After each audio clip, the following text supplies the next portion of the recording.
En este vídeo tutorial vamos a ver las rutas en Laravel y cómo podemos hacer peticiones a una aplicación. También echaremos un vistazo al ciclo de vida de la petición, lo que nos permitirá entender mejor cómo podemos crear nuestras rutas. Antes de empezar, veamos cómo maneja Laravel las peticiones entrantes, con un ejemplo de una petición simple visitando nuestra aplicación desde un navegador web.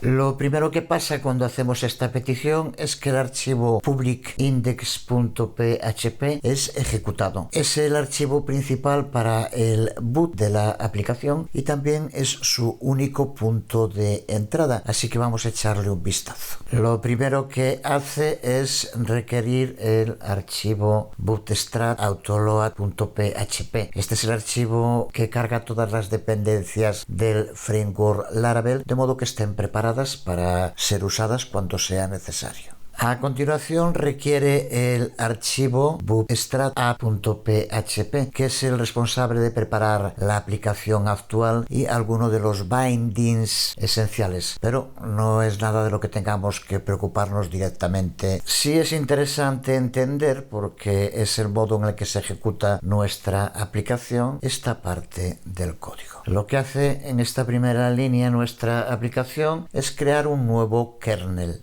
que se va a utilizar para manejar las peticiones entrantes en nuestra aplicación y se espera que devuelva una respuesta que es enviado y el kernel cierra el ciclo de la petición. Resumiendo, una petición entrante es enviada a través del kernel, que por su parte devuelve una respuesta que es enviada al navegador y mostrada al usuario. Desde luego, en el funcionamiento interno de la aplicación este proceso no es tan simple, pero es lo que nos interesa entender a nosotros. De momento dejamos este archivo y vamos con las rutas. Ya comentamos en anteriores videotutoriales que en esta versión las rutas tienen su propio directorio, routes, y dentro de él de momento nos interesa trabajar con web.php. Para empezar, vamos a eliminar el contenido por defecto. Dejamos solo el tag PHP de entrada y la función dd. Y vamos a crear ahora nuestra propia ruta. Cuando Laravel recibe una petición, comprueba un par de cosas. Lo primero que comprueba es el método de la petición, que puede ser cualquiera de los que se denominan verbos HTTP. Así que puede ser get, post, delete, pad y otros más. Además del verbo, también va a comprobar la URI de las peticiones. Se trata de la dirección que llega después del nombre del dominio. Así que con esto claro, vamos a crear nuestra primera ruta. Para empezar, simplemente escribimos root, que es la fachada a la que apunta el router.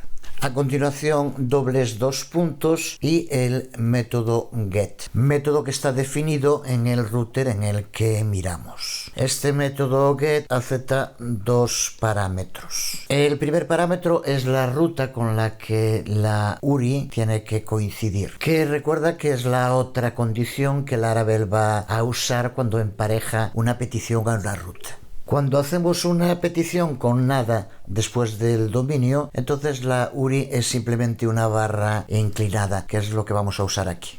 El segundo parámetro es esencialmente lo que queremos hacer con la petición una vez que la hemos emparejado, y en su forma más básica este parámetro debe ser un closure o una función anónima. Así que definimos esa función. Por tanto, lo que estamos haciendo con esta ruta es indicar que este closure tiene que ejecutarse cuando la ruta predeterminada sea solicitada. Este closure ahora tiene que devolver una respuesta que pueda ser mostrada en el navegador. Para ser originales, vamos a incluir un hola mundo como un string. Antes de verlo en funcionamiento, antes he dejado esto, si recuerdas, es lo que hicimos para que se nos mostrara en pantalla lo que añadimos en el archivo emp, la versión de la aplicación. Lo he dejado para que entendamos cómo funciona esto de las rutas. Si lo dejamos tal como está, se ejecutará esta parte, así que vamos a eliminarla. Recuerda que antes nos salía la versión que era 1, ahora de este modo. Si ejecutamos nuestra aplicación, puedes ver nuestra primera ruta en funcionamiento. Vamos a volver a Sublime y crear otra ruta. Lo situamos debajo y, como antes, empezamos por escribir root $get. Y ahora vamos a indicar una URI diferente. Escribe la que quieras para probar cómo funciona. Yo voy a utilizar, por ejemplo, en este momento, con cierta profundidad, como por ejemplo testing cualquiera nuevo. Y a continuación, ya sabemos, tenemos que definir un closure que nos pueda devolver una respuesta. Y dentro de este closure, pues también vamos a incluir cualquier string return y vamos a poner, por ejemplo, aprendiendo rutas. Guarda y recuerda la ruta que hemos escrito. Volvemos a nuestra aplicación, escribimos la ruta en la barra de direcciones del navegador, pulsamos Enter y observa cómo se nos ha abierto el contenido nuevo. Se ha enviado la petición y se ha ejecutado la función. Vemos la magia y la sencillez del uso de rutas en Laravel, pero desde luego puede hacer mucho más que esto. Por ejemplo, ¿cómo tendremos que hacer si queremos recibir parámetros desde la URI? En PHP es algo muy común, por ejemplo, la ID del usuario que esté utilizando la aplicación. Veamos cómo hacerlo. Empezamos por eliminar completo esta ruta. Empezamos como siempre con root get, pero ahora la URI va a ser un poco distinta. Será usuarios barra inclinada y después entre llaves nombre. Algo como esto. Cuando envolvemos una palabra entre llaves, es lo que se conoce como un parámetro wrap o un parámetro envuelto.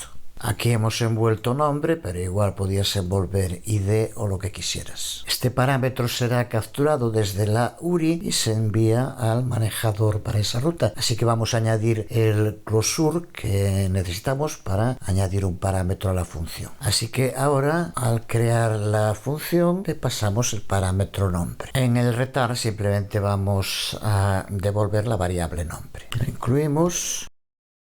Volvemos a nuestra aplicación y escribimos usuarios y ahora el nombre que queramos. Ponemos cualquier nombre y al ejecutar observa cómo va a aparecer lo que nos devuelve la función closure. Cualquiera que pongas aquí, observa cómo es el que nos devuelve. Estos parámetros envueltos, los wrap parameters, pueden hacerse también opcionales. Para hacer un parámetro opcional simplemente tenemos que colocar una interrogación de cierre después del nombre del parámetro, pero antes de la llave del cierre. Y también tenemos que asegurarnos que proveemos un valor predeterminado por defecto en caso de que no se pase ningún parámetro envuelto. Así que en la función closure indicamos el valor que queramos como valor predeterminado. Volvemos a nuestra aplicación y nos dirigimos a usuarios sin ningún nombre y observa cómo nos aparece el nombre predeterminado. Si proveemos un nombre, como vemos, sigue ejecutándose como antes. Podemos también restringir los caracteres que están permitidos en un parámetro mediante el uso de expresiones regulares. Si, por ejemplo, queremos solo letras en nuestra ruta, podemos hacerlo con una sencilla expresión regular. Para hacerlo tenemos que usar el método where después de definir la ruta, así que aquí, antes de los dos puntos, añadimos el método where que toma dos parámetros. El primero es el nombre de la ruta, que en nuestro caso es nombre, y el segundo es la expresión regular que queremos aplicarle. Esta expresión puede ser lo sencilla o lo complicada que necesites. Así, por ejemplo, si solo quieres permitir letras minúsculas, o así si quieres también mayúsculas. Había aquí un punto y coma de más que ya he eliminado. Si volvemos a la aplicación y refrescamos, se sigue mostrando porque el nombre que pasamos cumple con la expresión, letras minúsculas y mayúsculas. Si lo escribo solo en minúsculas, por ejemplo, también sigue mostrándose. Sin embargo, si escribimos, por ejemplo, un número, observa cómo nos aparece la página 404 con un error. No es una ruta que coincida con la URI. Existen otras muchas expresiones simples que puede que quieras usar. Esta sería, por ejemplo, la expresión si quieres solo permitir dígitos. Esta si quieres permitir cualquier carácter alfanumérico, incluyendo los subrayados. En estas rutas hemos utilizado get, pero desde luego con Laravel podemos utilizar otros verbos HTTP como post, delete y demás. Además, múltiples verbos pueden también compartir la misma URI, como vemos en estos dos ejemplos. tenemos una ruta GET que responde a la URI usuarios y una ruta POST que también responde a la URI usuarios, pero que en lugar de responder a todos los usuarios puede utilizarse para crear un nuevo usuario. Pues con esto hemos hecho nuestras primeras peticiones con Laravel y en el siguiente video tutorial veremos cómo usar los controladores para llevar a cabo los enrutamientos.